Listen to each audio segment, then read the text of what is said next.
Boop, boop. All right. We are live. I don't know exactly what that's going to look like on YouTube right now, but I'm pretty sure it's going to be coming in. Hey, everybody. We are here with Cowboy Dave and Carl, but really, they actually have other names.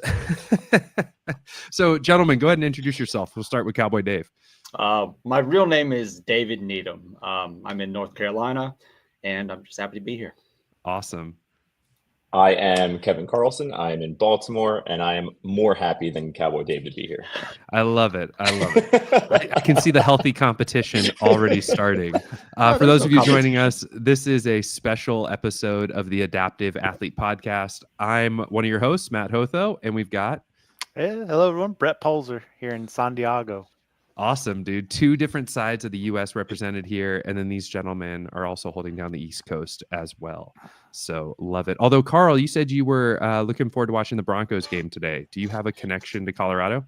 Yeah, I love Denver. It was the first game I ever watched was the '98 Super Bowl with John Elway, and my father was wearing a Denver Broncos shirt. So I was 10 years old. I was like, I guess we're Broncos fans. So I've just stuck with them ever since. I had a best friend in I guess that around that same time, the '95 Super Bowl, because I would have been 10, and he was from Colorado, so a Broncos fan, and I was for some reason on the Brett Favre train. I don't know. I just love the Packers, and I think they were going up against each other in a couple of those Super Bowls, maybe one or two. And my friend and I would just be like, "No, I'm going. I'm packed." Whatever. It's just like 10-year-olds do, right? Right. So, yeah. It was fun. Also, by the way, we have an important birthday to celebrate today. I don't know if anybody has Kevin Ogar on speed dial, but wants to call him and wish him a happy birthday a little bit later in the show. That's right. I think it's his 40th today. It's his 40th birthday. Oh, yeah. So he's getting old. He's getting old. Now he's got to be careful because he's over the hill. So he better put his brakes on. Do they have brakes? I guess they do have brakes. Yeah. These guys right here. These guys. That's what I was curious about. Do you have brakes that are more involved if you need to really brake? Just tough hands. Wow. That's insane. That's insane. All right. Well, Brett, I'm curious to know, how often do both of your brakes work exactly how they're intended?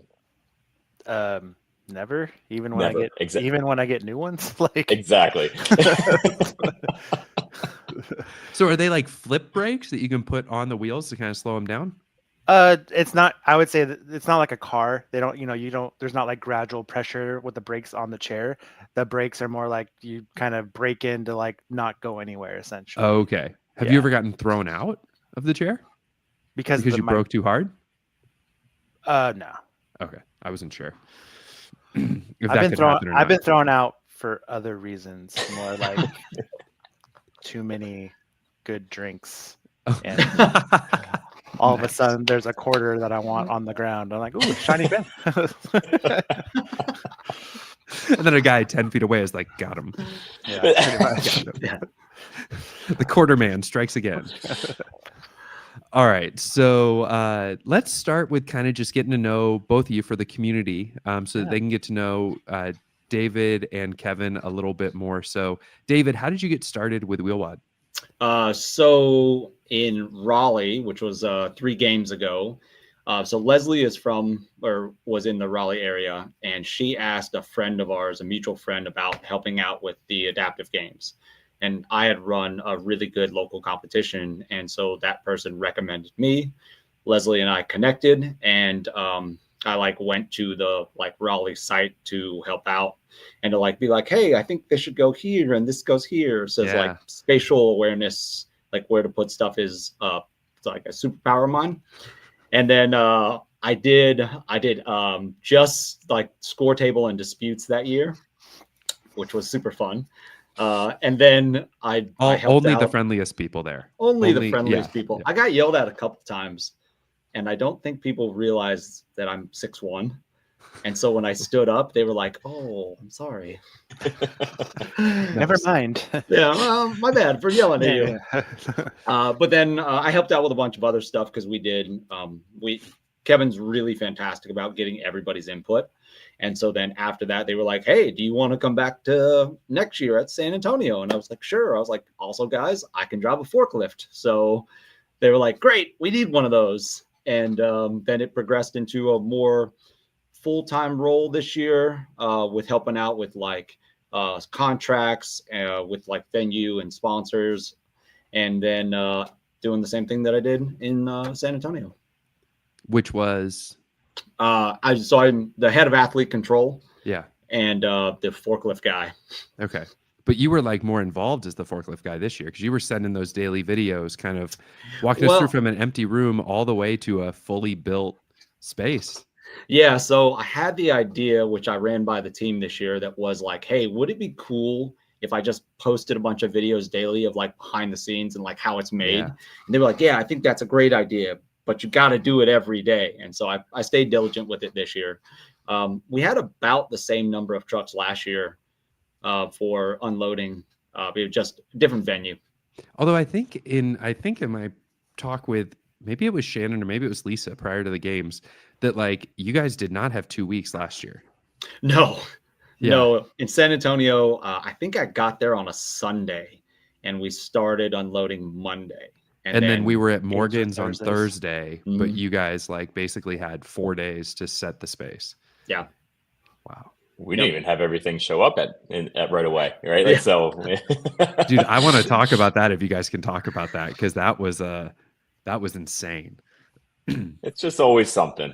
Yeah. Well, Carl, when we get to you, we'll why don't you walk us through kind of what happened in that and how you guys pivoted for that when we get to you. Okay, sure. Sound good? Yeah. Cool, Sure. Cool.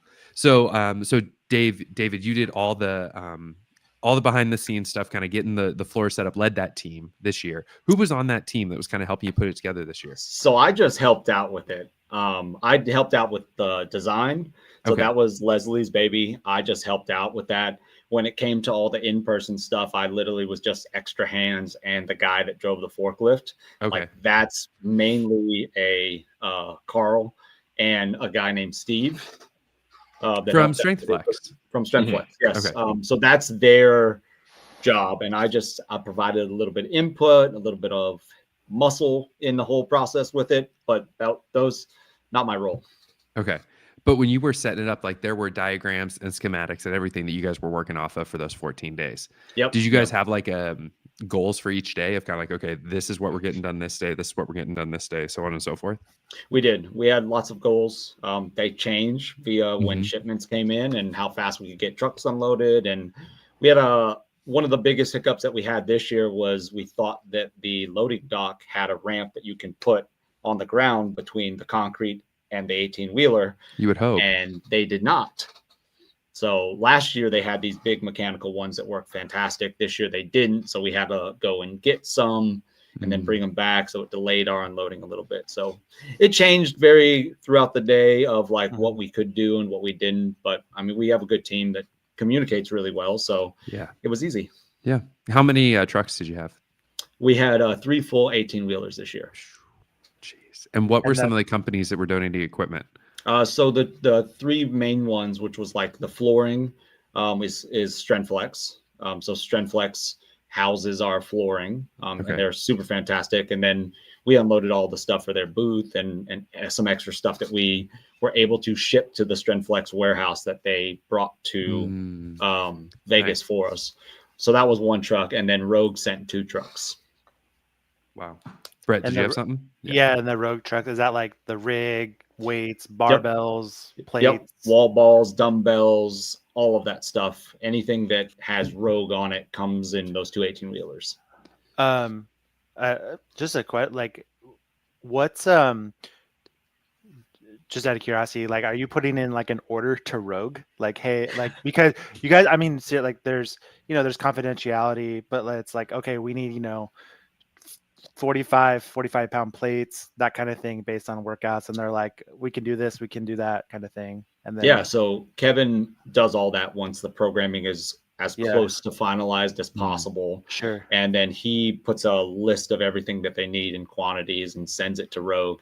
And then they go back and forth. Yeah.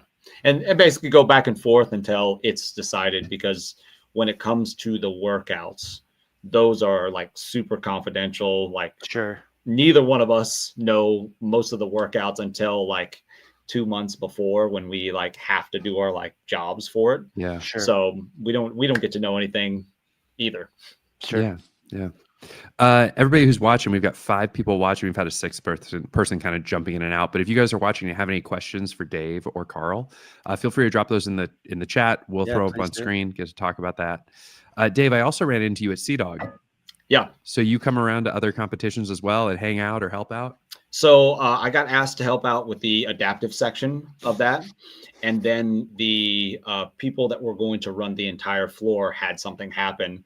And so I got asked to do a bigger role in it. And I was like, sure, I'll run all the equipment on the floor like Carl does. I've seen the master at work, so I should be able to do this.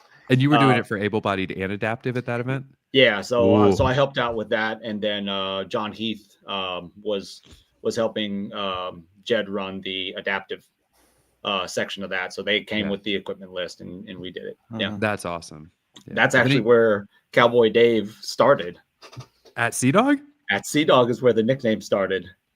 Who christened you, Cowboy Dave? John Heath. Okay.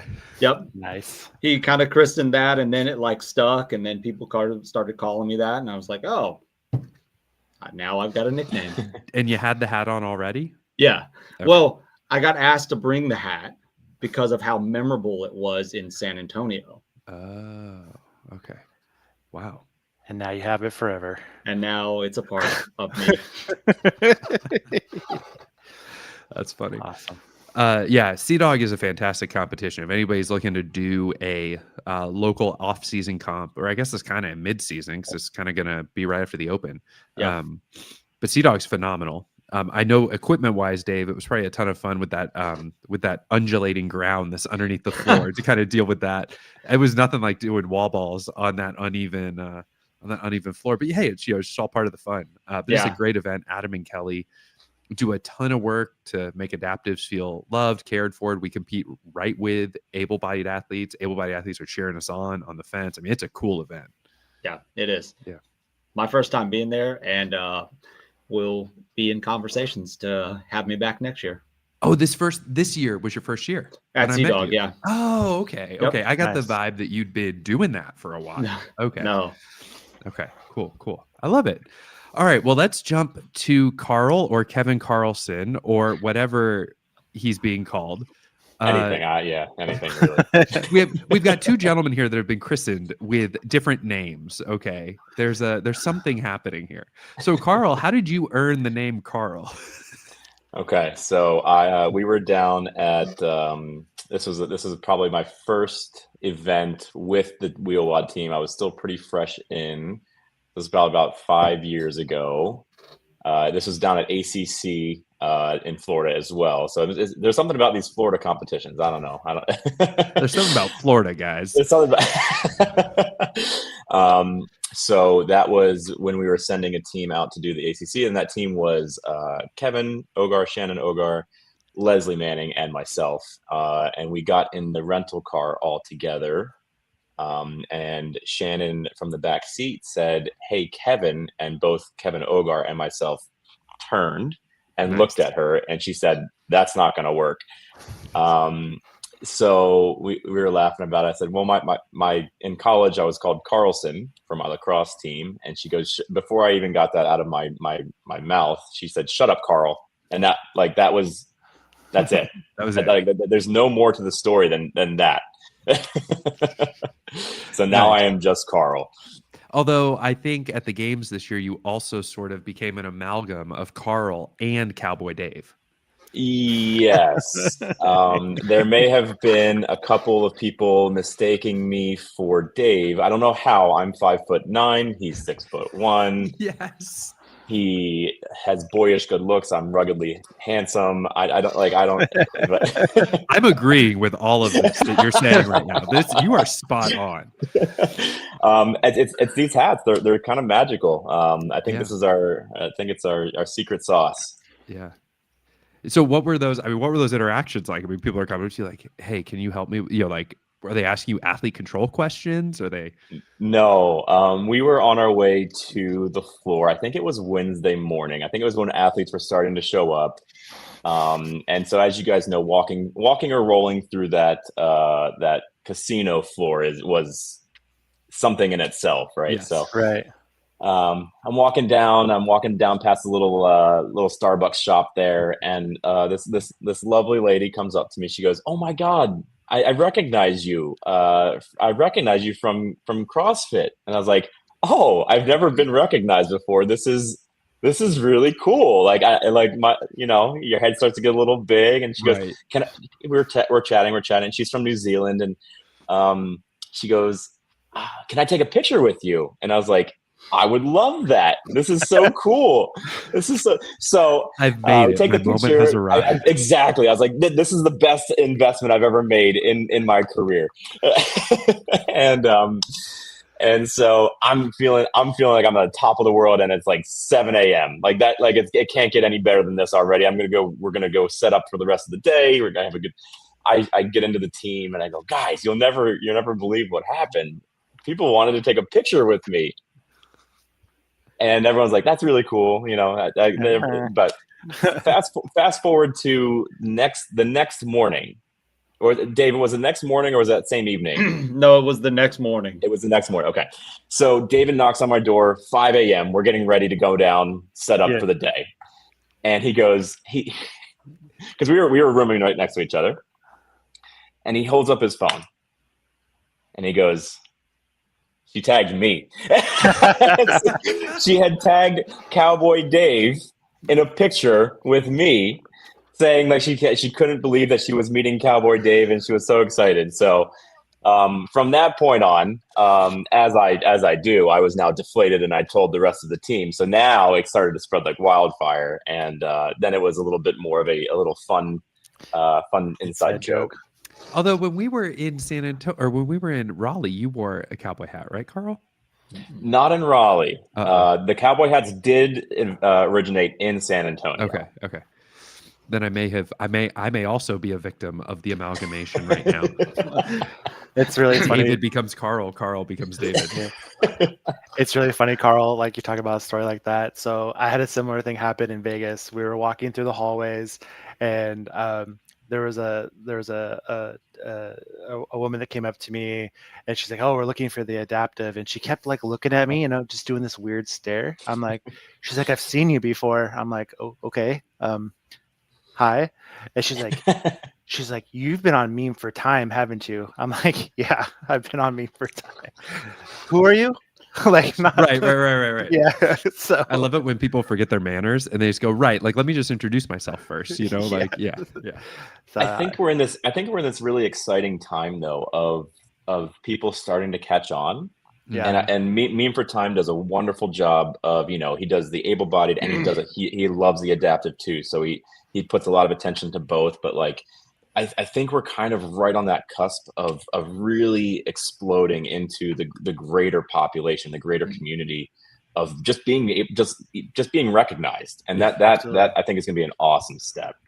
Yeah, that will be, and I think the more media we can get out there, that just gets adaptive athletes in front of other CrossFitters and other sponsors and all that kind of stuff will make a difference. I mean, Absolutely. this is a prime example of that. So doing this gets people's stories out there and lets them connect. And then that just makes them a more, I would say, marketable athlete in order to continue to do this, and sponsors want to see them. And it just makes the sport better for the adaptive community. Yep, 100%. All right, Carl, I've got some more questions about your background and stuff like that. Sure. But Brett, do we have any questions from the chat? Yeah, we got one question. I was going to maybe save it for a little bit later. Cool. After We can save background. it. That's all right. Yeah. Awesome. So, Carl, you were telling me before we started recording that you've got a background in training athletes, but that you met the original WheelWOD team quite a while ago, actually, while you were learning how to train adaptive athletes. Correct. So I met them about 8 years ago when I started working at a rehab facility called Kennedy Krieger Institute. They came to the gym that I currently work at, Push 511. Selfish little plug there. So they came and did a course at the gym, and from that day on, I knew I wanted to do what they were doing and be a part of this and be a part of that movement, and I wanted to work with them. So fast forward a couple of years of me getting some knowledge and some experience in this population. And wheelies are my bread and butter because it was a spinal cord injury department, the International Spinal Cord Injury Department. Yeah, it's a mouthful. So we were down in Raleigh, I believe it was 2019. And I was there with one of my athletes, Shane Horn, and Wheel Wad and the volunteers. They were a little bit short-staffed. We've never run into that problem before, but in 2019, they were a little short-staffed, and they made an announcement of if anybody has some free time or can help, judge or with equipment or just any kind of volunteering, that would be super appreciated. So I saw this as my golden opportunity to prove myself, and so I would do Shane's heat in his event, and then I would change the shirt into like a volunteer shirt, and I would go judge or do equipment, and that was when the Wheel Wad team found out that I have slight OCD, and I like things a certain particular way. And I was you say OCD and Leslie Manning's ears just perk up, and everybody's like, "Oh, we need you. Come join the team." Yeah. And what I think what really sold it was I started to with Leslie's help. I want to give her credit here as well. But we created a method of getting the next heats barbells ready before we because with these competitions and back in Raleigh we had uppers and lowers and seateds and short statures all on the floor at the same time. So we had 10 different barbell layouts. So we created this method of getting our barbells ready. And that was when they were like, you have to do that for us every year now. And so that's how I've joined the team. Yeah. Cause I noticed that I would be getting ready for my heat. I would see behind the curtain at Raleigh, you would have lane 1, lane 2, lane 3, lane 4, lane 5, 6, 7, 8, 9, 10, and then their exact barbells in there. And then the team would just roll them all out, almost like you see at the games. But then your team would come right back behind the curtain and start loading barbells for the next heat that was going out. And we would have the next 2 heats. Yeah. Yeah. And I don't think people quite appreciate how complex it is, especially in the Raleigh days, where it would be you might have 2 short stature women, 3 short stature men, and 4 neuro minor women all in the field at the same time. Completely different loads, completely different equipment needed. And you're having to work with all that. Yeah, it is. I am very happy. I will never trade in those years, but I am very happy that we are now filling out entire heats with our divisional athletes. It does make our lives way easier, but it is still a lot of moving pieces because when we have to build barbells, we only have so much to build with, and so sometimes we need that barbell or that weight that's on the floor to come build the barbell. So there is still a little bit of some Jenga, but it's it really does make it nicer when we have as many athletes as we do now, and I'm very happy that trend is going up. Well, yeah, and I also thought there was probably some intentionality behind the scarcity of barbells this year at the game. Still a great test, but to only really have 2 barbells show up in the complex and in the deadlifts for some divisions. Yes. That probably made equipment changeovers much easier. It did. Yeah, but I think so. We had to make sure that we had a nice rolling. So I'm going to take one step back. So we as a team, we went to the Elite Games this year, and one of the things that I really liked was the way that their equipment team came out very regimented, and they looked very clean and crisp. And I know David's probably heard me say it once. He's heard me say it a million times.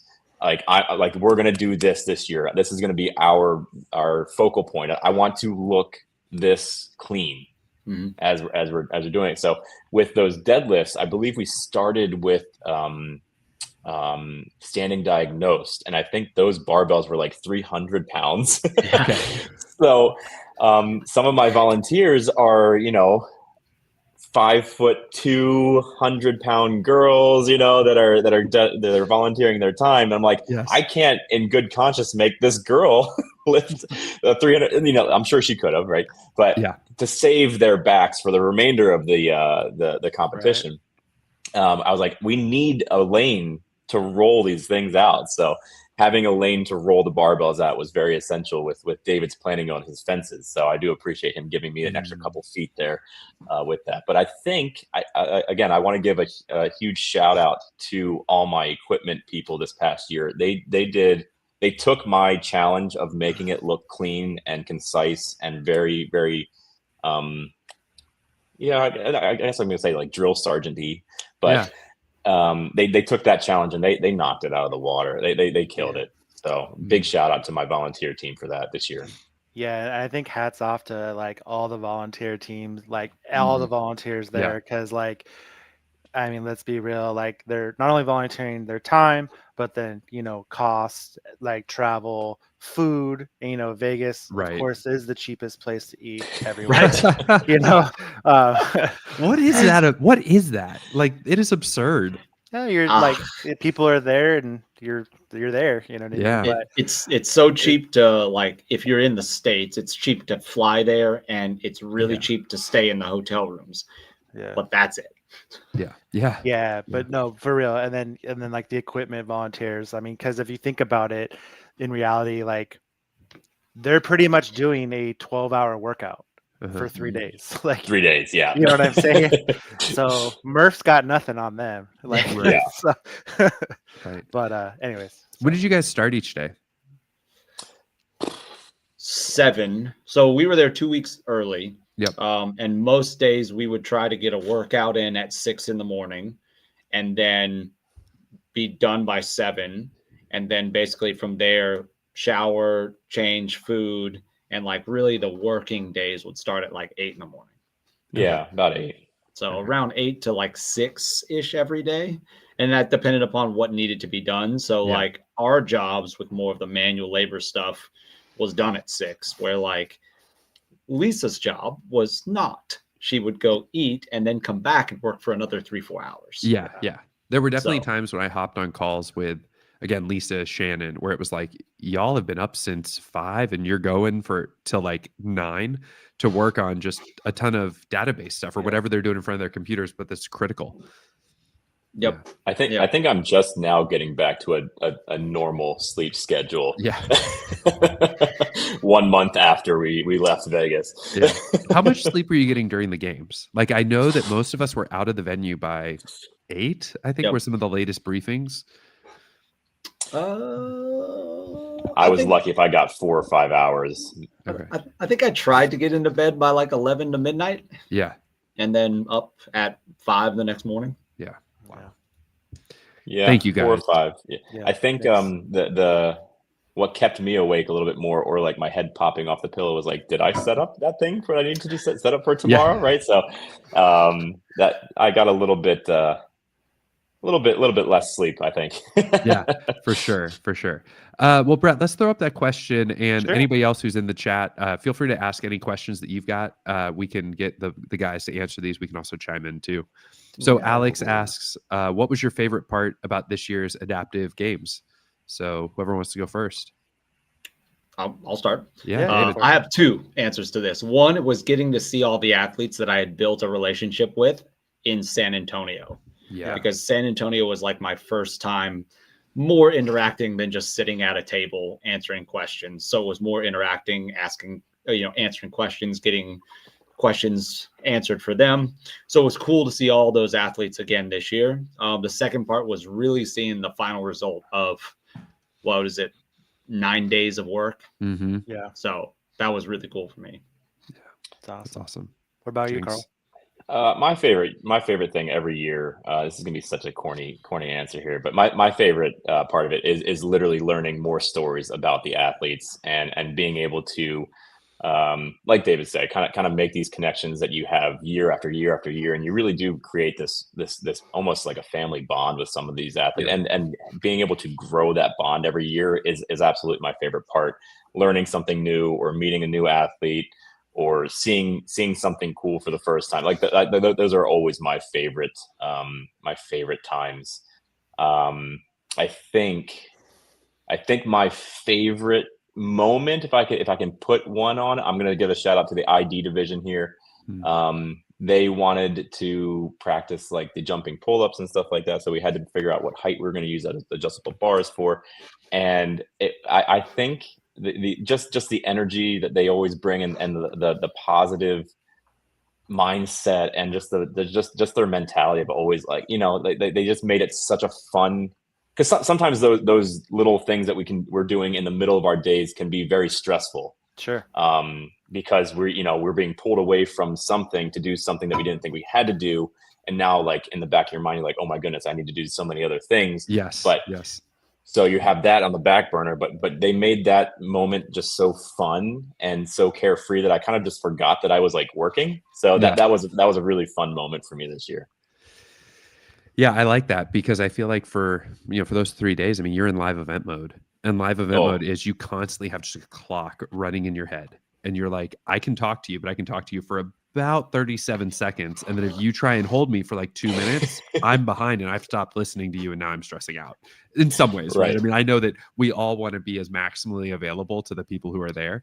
And you both were in very distinct roles where it was like want to connect and, So I think any FaceTime that you were giving to athletes to build relationships, I know that meant the world to the athletes, because I think they know, even if they don't quite have that event experience, to know that like you guys are busy with things that you're doing as well.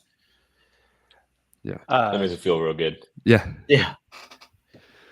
I got some good questions coming in here. We can continue with questions. Yeah, and then so let's do a couple. So here's our next question here from Delaney. So what venue would you like to go back to? Is there a moment with an athlete that stood out from this year? And then specifically, Dave, how does your background of firefighting contribute to this, if at all? Oh, wow. So there's like 3 questions in there. Like, thank you to my wife. Did you text her on the side to No, ask this question, David? I did not text her this. This is not. How are you so ridiculously good looking? Right. And your humor and like. Where was that in this question? Like, why are you so hot? That's what I'm expecting, right? Man. So Raleigh's venue was like nostalgic because that's my first one. Yeah. I think I like Vegas the best because of just the way it looked. It made it feel like you were in old school Vegas, like an old Vegas movie, and you're competing and like, wow, kind of gaudy, like the chandeliers are there. And like, it was a great vibe this year. It felt like we were a tight knit community instead of just in a big space. So that's what I liked about Vegas. I will chime in on that for a second, Dave, because San Antonio felt like a big space, but it felt almost too big, or there was something just either in the way it was, so we were all just getting used to having an event that was twice, if not more so, bigger. Right. It wasn't as easy to run into athletes organically. Whereas Vegas, I kept bumping into people. Yeah. And that was really nice. Yeah. San Antonio was the first year that we were a big deal. Yeah. So when you go from 100 athletes in Raleigh to 250, I mean, things change dramatically. And, as the team evolves, right, we get better at it. So this year, it was a way better setting and layout, which we could have had in San Antonio had San Antonio been next year, right? Yeah, yeah. So that's kind of how to go. Moment with athletes that stood out this year. I think it was just cool to be recognized. And like when people ask you to take a photo, you're like, me? Like, I'm just an everyday person. Like, why do you want a photo with me? And you forget like you're doing a thing that they hold in such high regard. Yeah, 100%. And the last one, background firefighting, calm under pressure. Nothing will throw you. I know you're a firefighter and that's a great job, but let's be real. The forklift operators is right there, just like inching above it. Am I right? I mean, ladies, I'm married, so just because I'm a forklift operator, right? Certified. But I'm really calm under pressure, and when high stress things happen, the world slows down. Yeah. That's a special talent. That's cool. How about Carl, what about you? So I've been now with the team. So back even before we did the convention center in Raleigh. Man, there's every year has its own little magical moments of it. I think my favorite venue though I did kind of really like San Antonio. I like San Antonio because of the outlying factors of barbecue food. Yes. The food scene in San Antonio was food superb. was fantastic. Because I don't know how many chicken tenders I ate in Las Vegas, but it's too many. It's too many chicken tenders. And you know it was the birthplace of the cowboy hat. So if I think San Antonio would probably be. It's tough. It's a double-edged sword because the heat. I don't do well in the heat. Yeah. And when the sun goes down in San Antonio, you think that it's going to get colder or at least cooler, and it's like it feels like it gets hotter. Yeah. Try doing a 1,200 meter ski, 1,200 meter row into a mile wheel in the heat. I'm glad that our shirts and our shorts were black because I was drenched. I would have given anything. Still an awesome event. I would have given anything to run in that event and not have to do 70 cows on an echo bike. Like that was. I wanted to move my body. I wanted to move my body through space because of the heat and to just feel some wind on me or something. Yeah, like that. any kind of airflow. Yeah. Although, Carl, you gotta give some love to Raleigh. You got engaged there. I did. Yeah. And thank God my wife is back there and she has her headphones on. She didn't hear me say that. That would probably be the more magical moment that we have was the first engagement on the floor. I think we had one. Didn't somebody get engaged this year at Vegas? I don't know. I thought I might have heard somebody get engaged, but I might have misunderstood something. But I thought I heard somebody get engaged at Vegas, so that'd be cool to see if there was a tradition that was built there too, right? Like who's going to be engaged each year. But if we're in Vegas again, they just got to go get married. Yeah, true. I would. Okay, so because now we've brought light to it, I would say that is my most favorite moment. Yeah. With Raleigh. So I was behind the curtain getting a rope burn cleaned up at medical. And I look up and I go, oh, they have Christmas lights up here. That's like a really nice like vibe for medical. I think they're just trying to calm us down or something like that. And then like 4 hours later, you're getting engaged. I'm like, that was it. Yeah. We had a plan. We had a plan for everything. But that was our hiding place. Was we just shoved everything back in medical. Yeah. I'm glad it gave you calming vibes though. That was a nice little dual purpose. Yeah. So I'll never forget it. Yeah. All right, Carl. The other one question for you, since you're not a firefighter, would be what was your favorite interaction with an athlete? Yeah. I really liked. Oh my goodness, I'm blanking on his name as well. He is he took, I believe, third place in the ID with CC, and he asked if he can wear my cowboy hat up on the podium. Oh, that's so cool. And he kept calling me. What did he kept calling me Dave. So he was in on the cowboy Dave joke. And he goes, and every time I'd be like, okay, bye Dave. And I'd look at him and he like look back at me like he did something wrong. And I'd be like, and we'd both smile and laugh. And it was a very fun, just very fun interactions with him all weekend. For the love of me, I'm so sorry, but I'm forgetting his name right now. It's okay. Brett's sleuthing it right now. Is it Perfect. Oscar? Yes. Oscar Jessup. Yeah. Dude, yes. He had such good energy.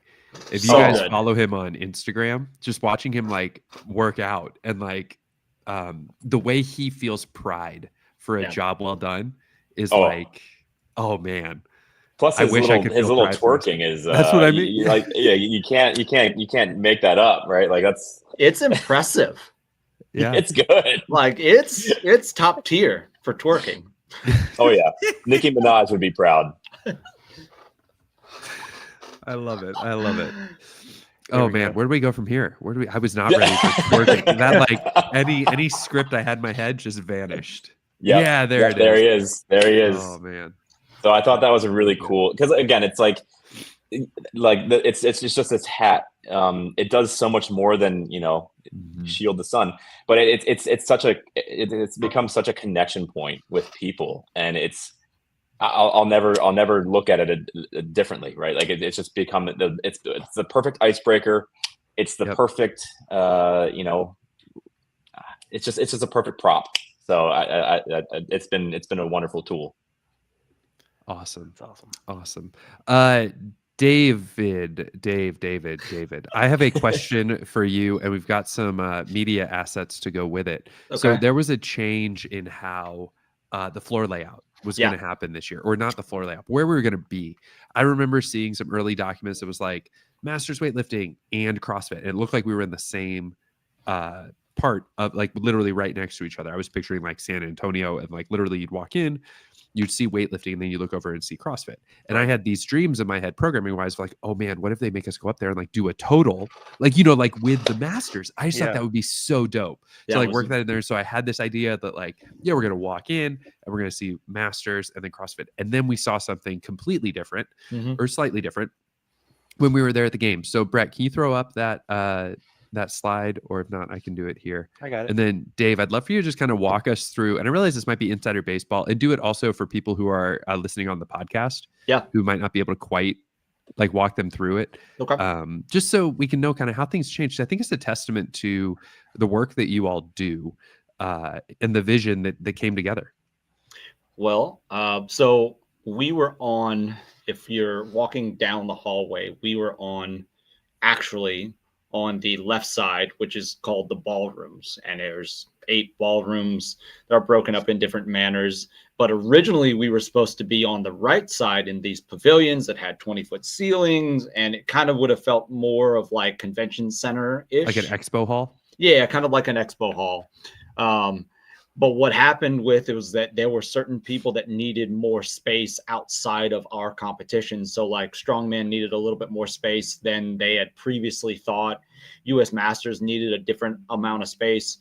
So when we talked with US Masters, who was the like main host of this event, he was like, hey, I need to transition you guys. How much space do you need?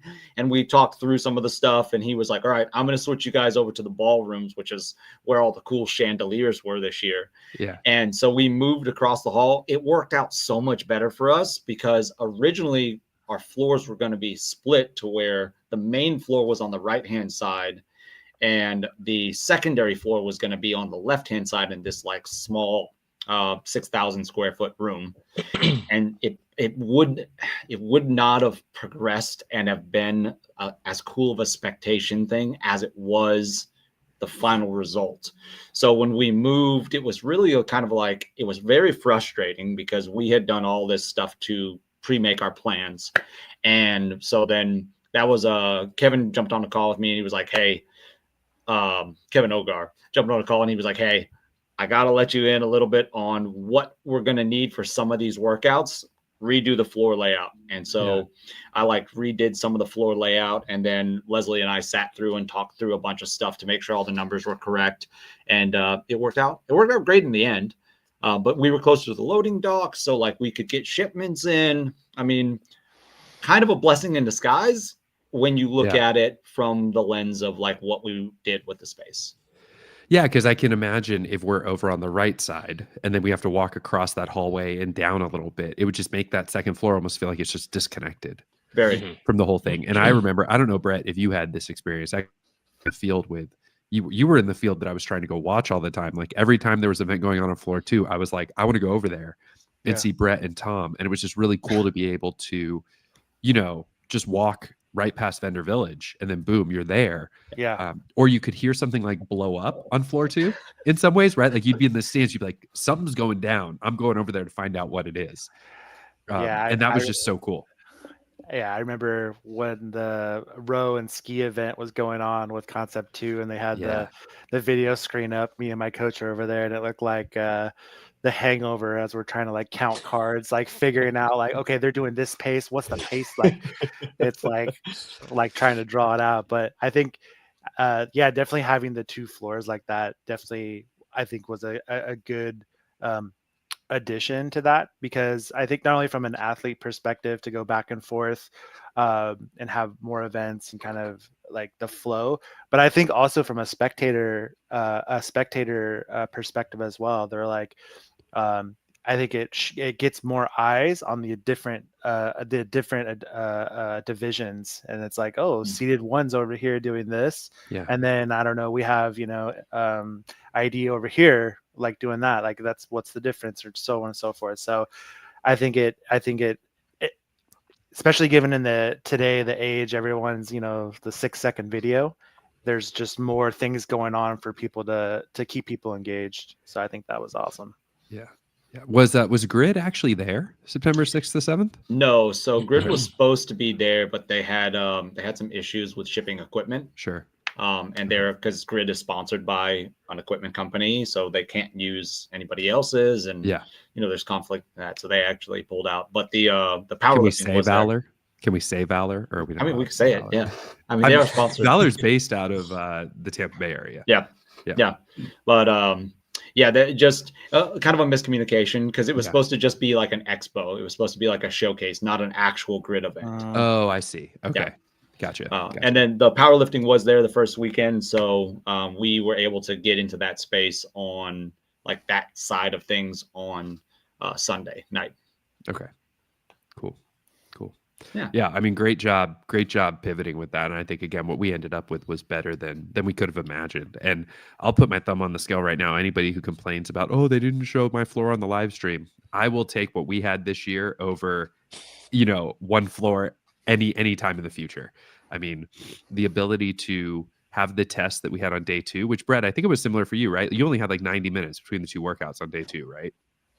It's a blur. Okay. Like, but I think I remember day 2, like the test was that you only got like 90 minutes or 2 hours to recover. I think so, because we were looking at times and we're like, do we have enough time to go back to the house? And we're like, no, we don't. No. So So, which I thought was just so creative. Like, I just want to give Wheelwad and by extension, you guys, so much props and enthusiasm for that, because that just felt so good. So and it's a good test too, right? Because you're showing how you're helping showcase your recovery too, which is a big part of being fit. Is how you recover and 100%. get back into it. So especially with adaptives, how you're able to kind of toe that line. Yeah. So we've got about 13 minutes left in our conversation. We've got one other question. A Karen Needham. I'm wondering if that's any relation to one David Needham. He sent a group text, I think. I bet he did. No. I need to get next time. I'll send a group text to my family and friends, and I put this out there for everybody. To watch. I appreciate it, man. Like I still haven't figured out the social media world of how to get eyeballs on something. That's why I just post audio only podcasts, like try and do it every Monday, and I get about 100 people to listen to every episode, and I'll take that. But like, I haven't figured out crack the code or anything like that. Also, I have a full-time job, so I don't have time to be like a even part-time social media person. What's up? This is how you crack the code. The cowboy hats. Yeah, exactly. which at some point we actually do need to talk about where the cowboy hats originated from. Oh, okay, yes. Yeah. So let's get to your mom's question, and then we'll talk about the cowboy hats. So age ranges for the games. I believe we had some 15, 16-year-old athletes, but they go all the way up to 50s and 60s for the adaptive range. And it's just, if you can qualify at whatever age you want in your category. Yep. Cool. Yep. All right. So how did these cowboy hats originate? All right. So I get all the credit for them, but I didn't have anything to do with the original idea for them. So in San Antonio, we were setting up, I think it was Tuesday, and Carl comes to me and he's like, hey, I really want to go buy a cowboy hat. And I was like, oh, down. Like I'm from Texas originally. So like, no big deal if I have a cowboy hat, right? A little experience. There. Yeah, a little bit. Yeah. But Carl was like, we're going. And every night we got done doing something at like 8:15 or 8:30, and Cavender's, which is the store that you would get cowboy boots from in Texas, closed at 9. And so like 2 nights in a row, we missed out on getting them. And then we like walk into one and the guy was like, "Oh, I got you." And Carl goes through and he's like, "I've saved up for this. I'm going to be the most legit cowboy possible." And he gets a super nice hat. And I tried on some of Is the that nicer. it? Carl, is that the it? current one he's Yeah, this Okay. is it. Nice. yeah. And I tried on all of them and I was like, I better get a hat that's under $100 because I'm going to wreck this thing. And so that's where the cowboy hat started. And then after that, because of my role with athlete control and athletes finding me for questions and disputes and everything, instead of like, "Hey, go find the tall white guy," it Which was just in CrossFit is like a lot of them. right. Yeah. It was like, go find the cowboy hat. Yeah. And so it made it really easy to find us when they needed stuff like that. And even in the back, when someone was like, "Hey, what's going on with equipment?" It's like, go find the cowboy hat. He's got it. Yeah. Well, now you and Carl just have to share all your knowledge with each other, because if they say, "Hey, go find the guy in the cowboy hat," Carl, they might come to you for athlete control, and Dave, they might come for you asking how to load a barbell. So maybe. Yeah. To add on to that's a very good recollection of what happened there. So my wife and I started watching Yellowstone a year, like right around when we started planning for San Antonio, and like from Baltimore, born and raised, have no ties to Texas. I've never cowboyed even once, like not even once. And I was like, man, those guys look really cool with cowboy hats on. I really want a cowboy hat. And so I was like, if there's going to be a place to buy a cowboy hat, it's San Antonio, Texas. Mhm. So I land, I get in the Uber. First question I asked the Uber driver, "Where should I go get a cowboy hat?" He said, "Cavender's." I said, "Got it." Wrote it down on my phone. Every night, again, I must have been so annoying with this. Every night I was like, "Let's go get a cowboy hat. Let's go get a cowboy hat. Let's go." And it, again, like David said, something just always kept coming up and up and up, and we just couldn't get out there. So then it was the night, I think it was Wednesday night, and then Leslie was like, "We're going, like we're stopping what we're doing right now, and we're going to get a cowboy hat.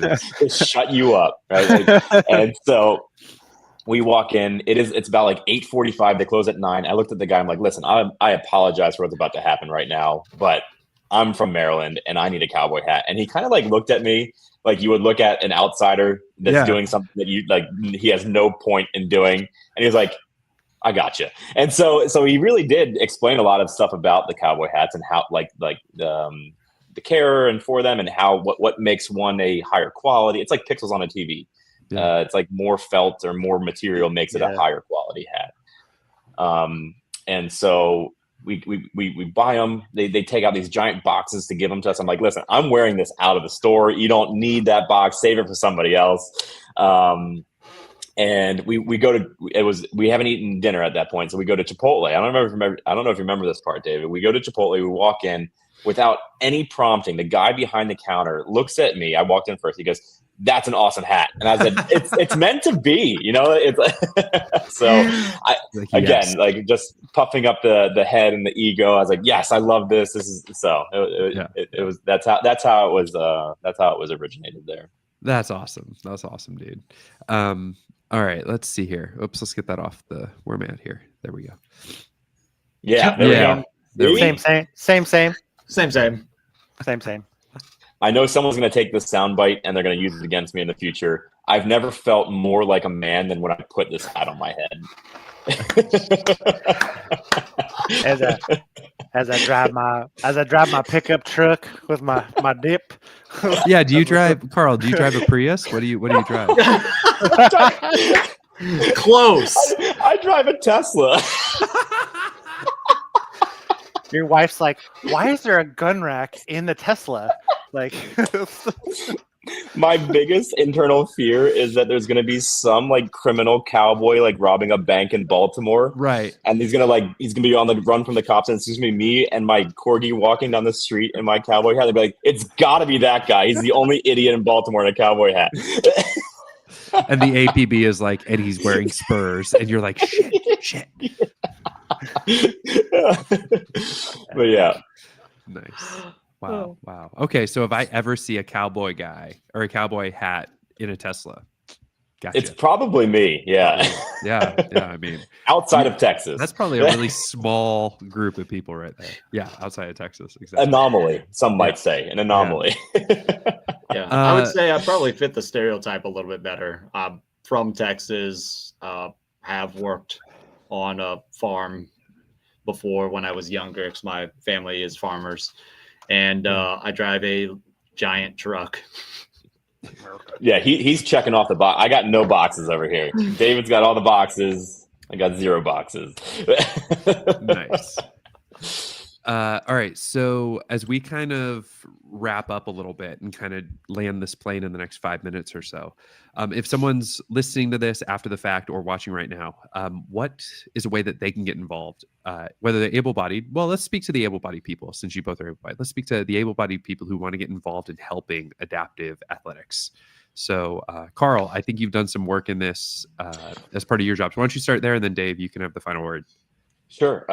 So I think the best way to get involved here is to not to see people for more than just the adaptation, right? If somebody in a chair or a prosthetic comes in the gym, have a conversation. They're just people, they have likes, they have dislikes.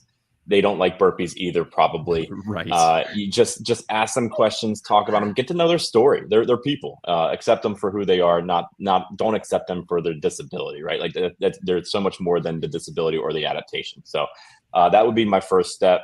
Number 2. And also like asking them if they need help. Don't just assume they need help. Most of the wheel-wad athletes are way fitter than I am. So don't assume that they need assistance with something. Ask if you can or if they would like anything. So just kind of knowing the lay of the land there. But second part would be just go see an adaptive event. Go see something at Wadapalooza or Sea Dog or even the games. Just go watch an adaptive event just one time. I guarantee you're going to be hooked. I guarantee you're going to be part of it. And then the final thing is something that I do at my gym is called Adaptive Day, where I hijack my able-bodied classes on Saturdays. I usually do about 6 a year. And I start taking away body parts for the programming. I start to make it a seated or an upper or lower workout, and I make my able-bodieds complete that workout in a fashion that an adaptive athlete would do that in. And I think that really goes to show the awareness and just kind of thinking, you're literally putting yourself in somebody else's shoes. And I think that goes a really, really long way of spreading the knowledge and the awareness of the adaptive athlete. Yeah, I agree. Thanks, Carl. That's great. And then I think you also mentioned you're going to be doing Kim Possible's workout. Yes, this Friday I am going to take the challenge, and I'm going to do it with a blindfold. So pray for me. I'm going to probably have some bloody shins for those box step ups. So so it's 3 rounds for time of 20 double dumbbell thrusters, 20 double unders, 20 burpee box jump overs. By the way, if you want to try jumping, and then we'll see how the step ups go. yeah, exactly. That's probably creepy enough. You can't have a guide for it. Kim has said that she encourages people to partner up and go around at a time. And have and safety first, always safety first. I will absolutely be using a guide. Dave, what about for you, man? What advice would you have for able-bodied people who want to get involved? I would say volunteer your time. Yeah. Give back to the CrossFit community that has provided so much for you. Awesome. Thanks, Dave. Brief. I like it. Short and sweet. Short and sweet. Hey, Dave, when we were talking beforehand, you threw out this really fun idea of a throwdown or some sort of a competition. Maybe we'll do something with it, but plant the idea here. Plant the seed, and let's just kind of start thinking about it. The seed is that Carl and I were talking, and we were like, how do we keep good momentum going? And what would be more fun than athletes challenging us to workouts that they choose at their adaptation?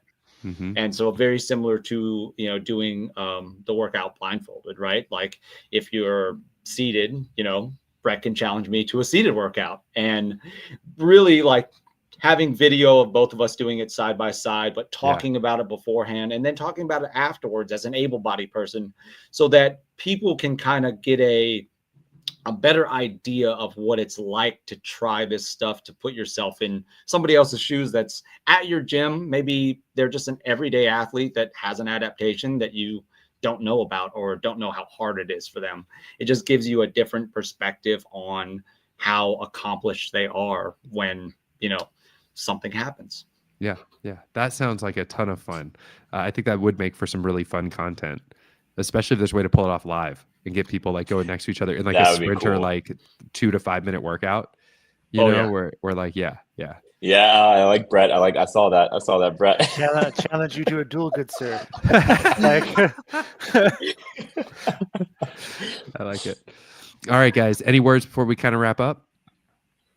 Just appreciate you having us on. And, Yeah. we'd love to be on again if you have more topics you want to talk about, or there's a lot more questions. Yeah. And thank you for giving the opportunity to have all the adaptive athletes share their story, because it's really important for people to get to know them.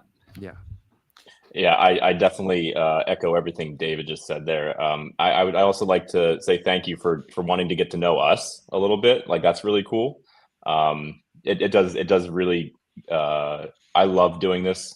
I love doing this job for you guys.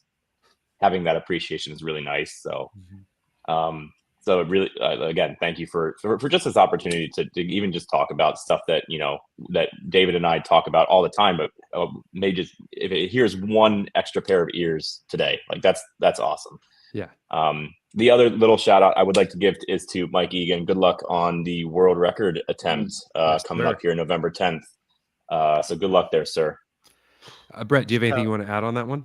Yeah, so I guess first I appreciate you guys coming on, kind of giving a little bit of an insider's edition of kind of what goes on with the games on the backstage. But yeah, so I will be out with Mikey in San Antonio, November 10th, November 11th. We might be doing a little bit of a adaptive athlete behind the scenes.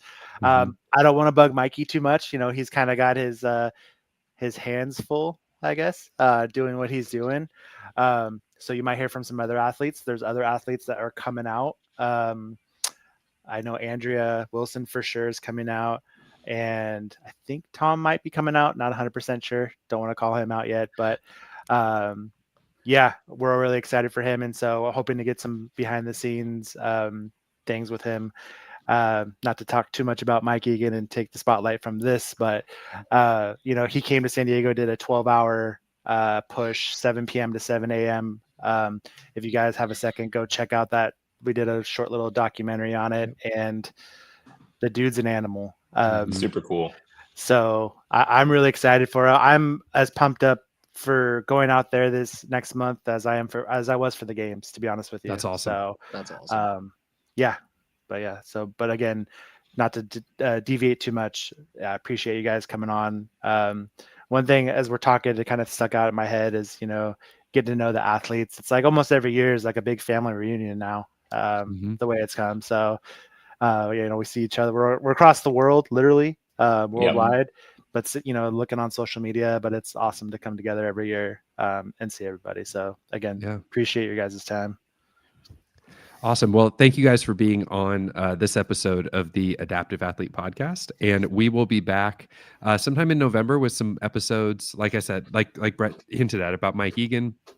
We're going to do a couple other CrossFit athletes that are doing other things outside the CrossFit space to kind of paint the picture for what's possible just outside of the competitive CrossFit season of the Open to the Games. If anybody wants to try out other sports and that kind of stuff. And then we will be back in full swing for season 2 sometime in January of 2026 with the Open leading up to that. So I'm Matt Hotho. I'm Brett Polzer. And we will see you guys later. Bye. Later, guys. Wait. Oh, there it is.